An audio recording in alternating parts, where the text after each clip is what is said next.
bukan cari sensasi, nggak ngarang-ngarang, ada landasan ilmunya, ada landasan, ada struktur metodologinya ada. Kalau teman-teman mau membaca metodologinya, ya saya sudah bukukan, nama bukunya Metode Praktis Tadabbur Al-Quran. Bisa diorder melalui nomor admin yang ada di bio, gitu ya. Ya, kayak itu disclaimer saya lah ya. Itu rutin. Sebelum live saya jelaskan dulu. Ya, terlebih kepada teman-teman yang mungkin baru join gitu ya. Belum kenal sama saya, yaitu saya kenalkan. Oke teman-teman, kita akan coba bahas ya pertanyaan di atas ya. Benarkah Rasulullah paling paham Al-Quran? Ya. Kenapa saya ingin membahas ini? Karena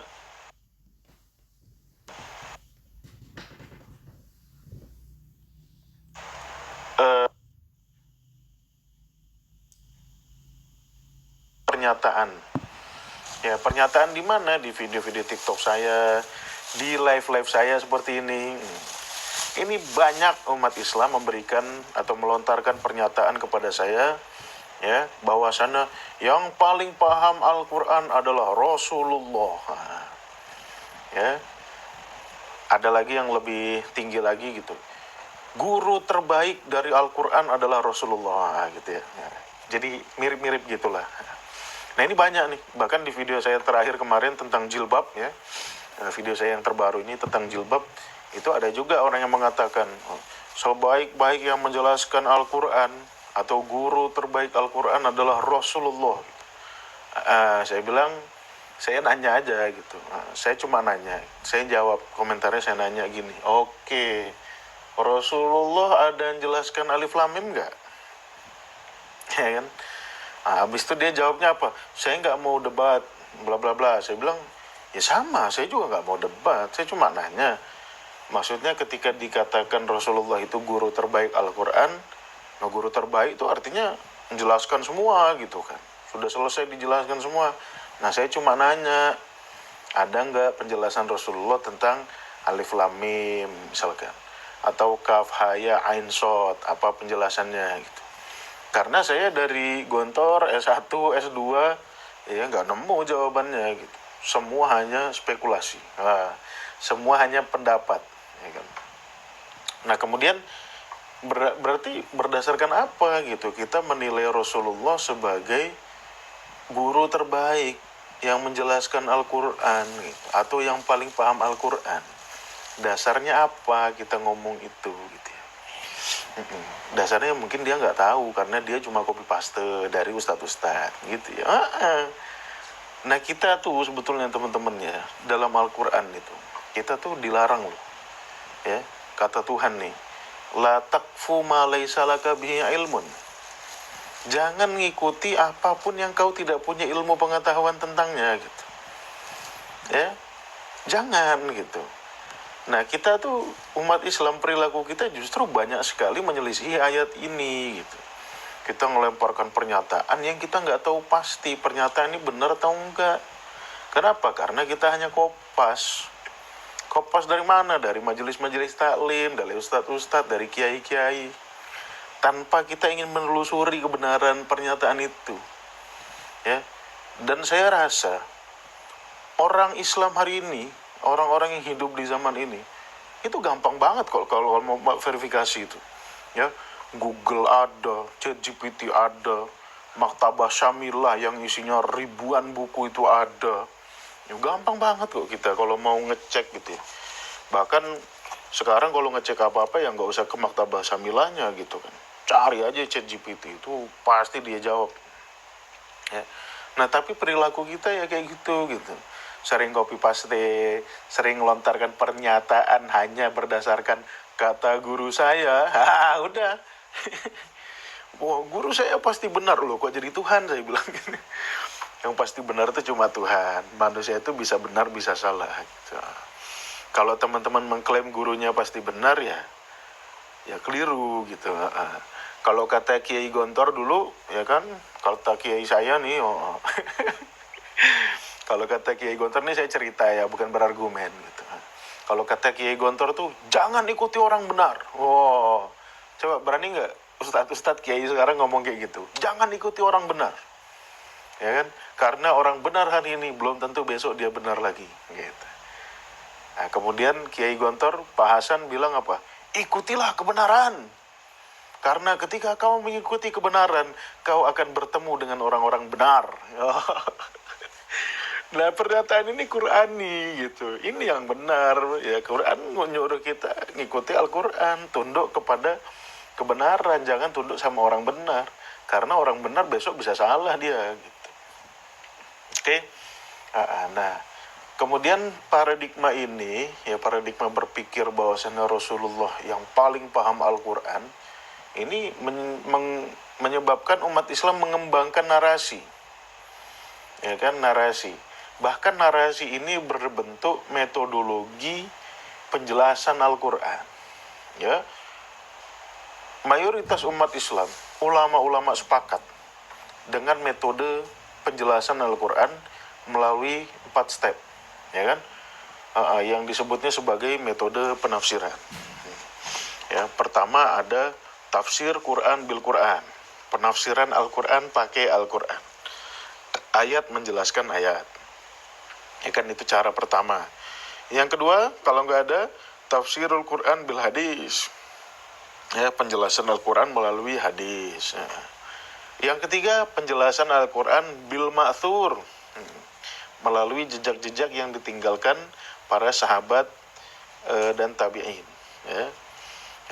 Dan yang terakhir baru tafsir bil ra'i, gitu, mikir, pakai metode kias, pakai metode macam-macam, gitu ya. Ya, apa namanya, metode ini dikembangkan ya karena premisnya itu yang paling paham Al-Quran Rasulullah, gitu. Sehingga apapun metodenya ya harus terhubung kepada Rasulullah, ya, bil maksur, ya, bi ra'i pun ada sebetulnya landasannya ketika siapa ya, salah satu sahabat dari Yaman itu ditanya kepada Nabi, kalau kau ini bagaimana gitu kan, kalau kau ditanya tentang permasalahan, ya kemana kau akan merujuk, pada Quran dan Sunnah? Kalau nggak ada di Quran dan Sunnah, aku akan berpikir dan aku tidak akan meremehkan. Nah, itu ada pernyataan seperti itu tuh. Makanya berpikir dibolehkan ya, dalam metode pencarian penafsiran Al-Quran. Kemudian penafsiran melalui maksur, ya maksur itu sahabat, agar apa? Agar terhubung ke Rasulullah, ya kan. Kemudian yang terkuat kedua adalah penafsiran melalui hadis, gitu. Ya, hadis terhubung juga ke Rasulullah. Hadis itu kan menceritakan tentang sunnah Rasul. Nah, jadi metode yang dibangun ini ya dalam rangka untuk membangun ilmu pengetahuan yang runut sampai kepada Rasulullah, gitu, maksudnya gitu ya. Kemudian berkembanglah narasi tentang sanad. Nah ya, sanad. Kalau dalam hadis tuh ada istilahnya sanad. Sanad itu apa sih? Sanad itu silsilah keilmuan yang diturunkan dari satu orang ke orang lain. Itu namanya sanad. Kalau apa yang diturunkan itu namanya matan, gitu. Nah, dalam hadis tuh ilmu sanad itu ya paling penting, gitu. Suatu hadis dikatakan sahih atau enggak itu ya pertimbangannya sanad. Sanadnya nyambung enggak? Misalkan ada 5 orang sanadnya, artinya dari A ke B, B ke C, C ke D, D ke E, estafet, gitu. Nah, ini ditelusuri, betul ketemu D enggak? D betul ketemu C enggak? C betulan ketemu B enggak? B betul ketemu A enggak? A betulan ketemu Rasulullah enggak, gitu. Ya. Itu metode narasi yang dibangun umat Islam, gitu. Sehingga berkembanglah apa yang namanya sanad, gitu ya. Kalau istilah ijazah itu justru datangnya sebetulnya dari tasawuf, gitu. Istilah-istilah ijazah, gitu ya. Dari mursyid kepada murid-muridnya, gitu. Ijazah. Tapi istilah ijazah itu digunakan juga dalam tradisi kesanatan ini, gitu ya. Nah, kalau teman-teman cari misalkan di tradisi keilmuan para habaib, ya, tradisi keilmuan orang-orang Mesir biasanya tuh, ya, itu selalu mengutamakan sanad, ya. Agar apa? Agar terhubung kepada Rasulullah. Kenapa harus terhubung kepada Rasulullah? Karena Rasulullah lah yang paling paham Al-Quran. Nah, jadi premis awalnya gitu.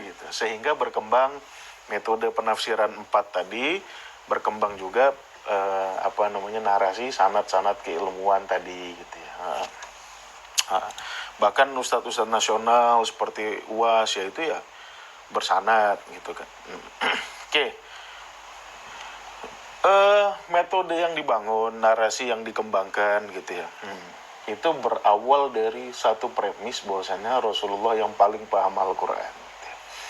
Benar nggak sih Rasulullah yang paling paham Al-Quran? Nah, ini yang harus kita jawab nih. Nanti kalau premisnya menjawab iya, oke, berarti yang sudah disusun umat Islam metodologinya benar gitu. Tetapi kalau premis ini ternyata nanti jawabannya enggak, nah artinya kita harus mikir ulang gitu ya. Nggak usah baper. Kita harus mikir ulang gitu. Tradisi keilmuan ini nggak boleh baper gitu aja. Kalau salah ya udah gitu. Ya, seperti itu. Ya. Oke, teman-teman.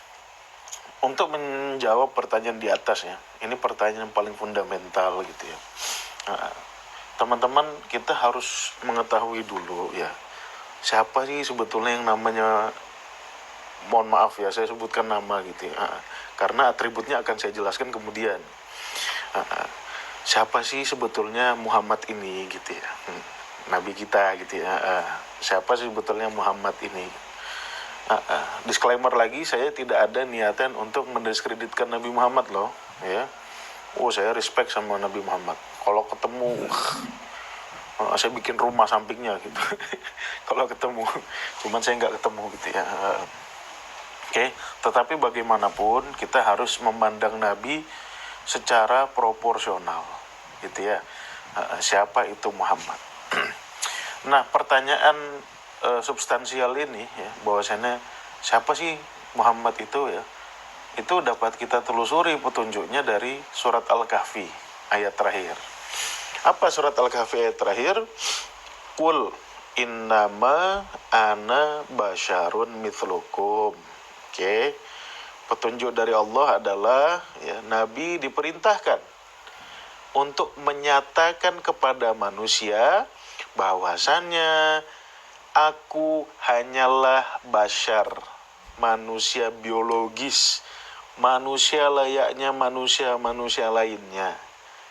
Kemudian ditekankan dengan kata-kata mithlukum. Oke, artinya apa? Sama seperti kamu. Qul innama ana basyarun mithlukum. Ya, katakanlah bahwasannya aku hanyalah manusia biasa sama sepertimu. Oke, kalau kata-kata hanyalah bisa men-trigger kemarahan, oke. Saya artikan secara proporsional aja. Ya, katakanlah aku manusia sepertimu. Oke, itu udah proporsional tuh. Baik dari segi tekstual maupun kontekstual. Ya. Nah, katakanlah aku manusia sepertimu. Ya. Artinya Nabi ya manusia juga. Manusia itu maksudnya apa sih? Ya manusia gitu. Manusia itu ya butuh makan, ya butuh minum, ya kan? Butuh bermuamalah, butuh ke pasar, ya beli makanan, ya. Dan hal ini juga ya ditegaskan sama Allah dalam Al-Qur'an. Misalkan di surat Al-Furqan ayat 20 ya. Wa ma arsalna qablaka minal mursalina illa annahum la ya'kuluna ta'am wa yamshuna fil aswaq, ya kan? Nah, di sini Allah menggambarkan aku telah mengutus ya utusan-utusan sebelum kamu Muhammad ya, yang mana sesungguhnya mereka ya makan makanan juga ya. Makan makanan. Nah, mengkonsumsi makanan ini kan salah satu ciri makhluk hidup. Nah, kalau batu nggak perlu asupan makanan gitu. Makhluk hidup semuanya perlu makan gitu ya. Tumbuhan ya perlu makan. Makanya tumbuhan memasak makanannya melalui fotosintesis. Hewan perlu makan ya. Hewan perlu makan. Ada yang herbivora, ada yang karnivora ya. Kalau yang herbivora kambing ya, sapi, kerjaannya makan makan tanaman, makan rumput, ya. Kambing dikasih daging ayam, nggak mau, gitu ya, nggak dimakan. Ini ada apa nih ya? Nggak panas ya? Ya, seperti itu. Oke. Kambing dikasih daging ayam, ya nggak dipangan, gitu ya. Sapi dikasih udang, ya nggak dimakan. Karena kenapa? Ya karena herbivora. Ya, ada lagi yang karnivora, singa, ya kan, cita itu karnivora, dikasih rumput, ya nggak mau makan singanya. Harimau dikasih suket teki, ya nggak mau makan gitu ya. Kenapa ya? Karena karnivora. Ada lagi yang omnivora, apa juga dimakan gitu, seperti manusia.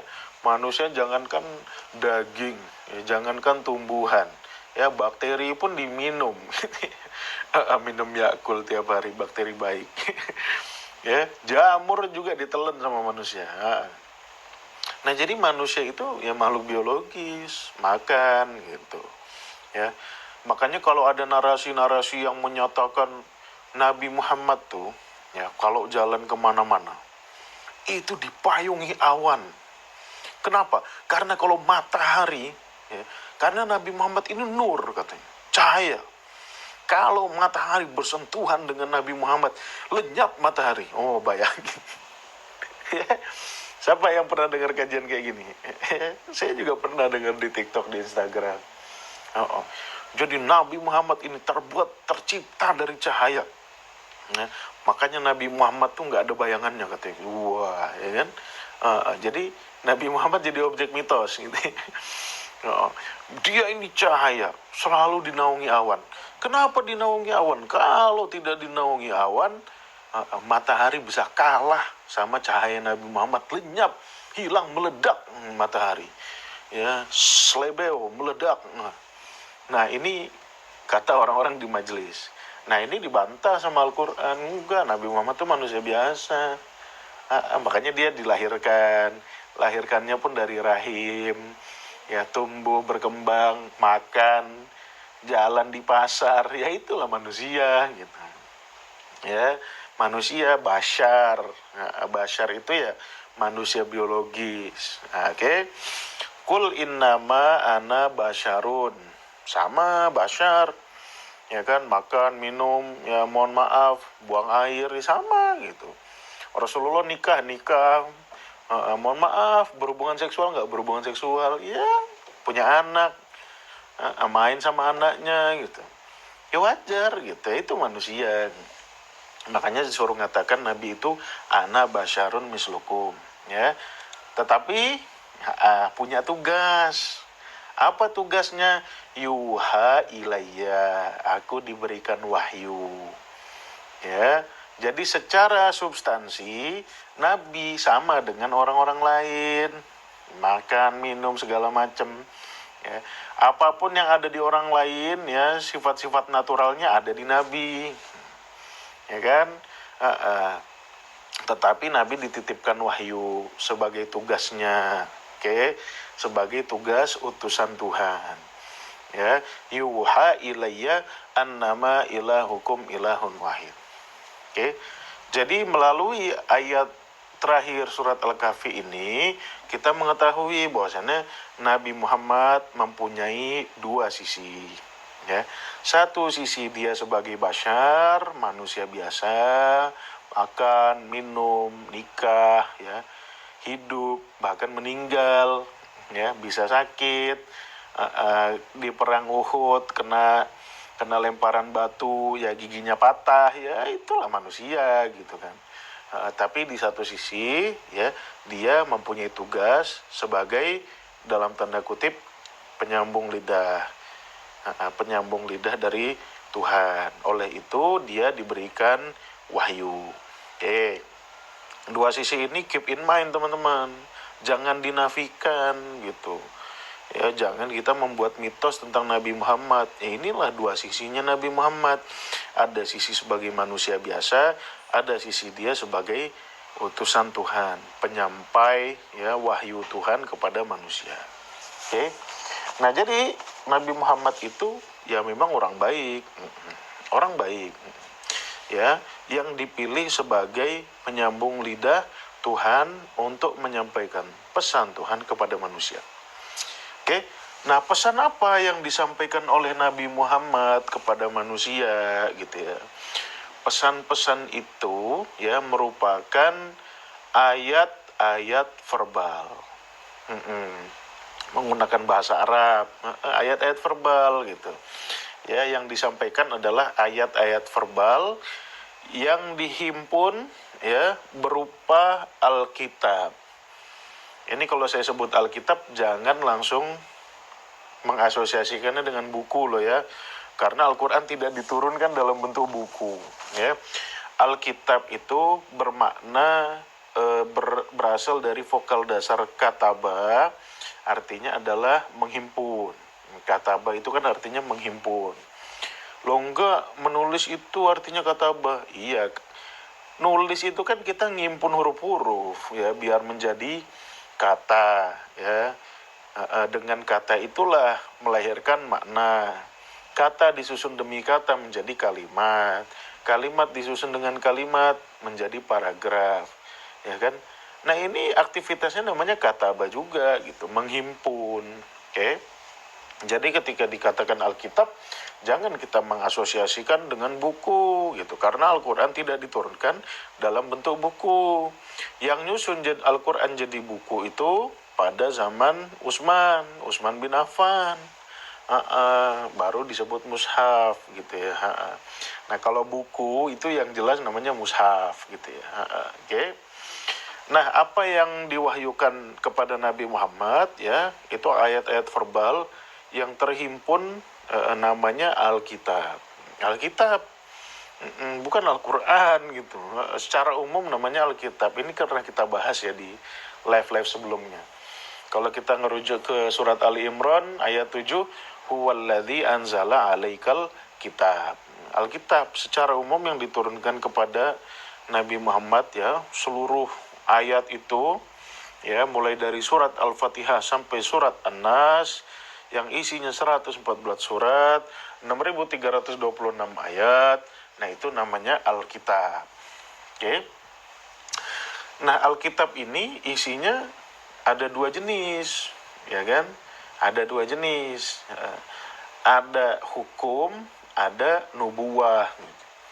Nah, ini teman-teman bisa lihat di surat Ali Imran ayat 78. Ya. Maka nali basyarin. Nah, ini nyebutnya basyar juga nih. Ya, maka nali basyarin an yu'tiyahullah alkitab wal hukma wan nubuwah. Janganlah seorang basyar, ya, maksudnya seorang nabi ya, an yu'tiyahullah alkitab wal hukma wan nubuwah. Saya tidak lanjutkan ayatnya karena saya hanya ingin mengambil tiga kata ini, Alkitab, hukum, dan nubuwah. Ya. Nah, jadi secara umum yang diturunkan itu namanya Alkitab. Nah, kemudian waw setelahnya menunjukkan spesifik, makna spesifik. Ya. Jadi Alkitab itu spesifiknya adalah hukum dan nubuwah. Ya, ini aja di dua jenis informasi ini isi Alkitab tuh. Ya, hukum, nubuwah. Ya, clear ya. Hukum, nubuwah. Oke. Nah, apa itu al-hukum? Ya, al-hukum, apa itu al-hukum? Ya. Hukum itu artinya adalah aturan-aturan ya untuk perilaku manusia. Itu hukum. Makanya kita sering keluar-keluar, negeri ini negeri hukum. Artinya apa? Negeri ini ya berpedoman kepada aturan-aturan tertentu ya untuk mengatur perilaku manusia. Itu maksud dari hukum. Oke, dari kata hakama yahkumu. Hakama yahkumu itu menentukan hukum. Oke. Nah, terkait dengan ayat-ayat yang menjelaskan hukum-hukum, yang menjelaskan aturan-aturan perilaku manusia, saya sepakat dengan umat Islam. Nabi sudah selesai menjelaskan.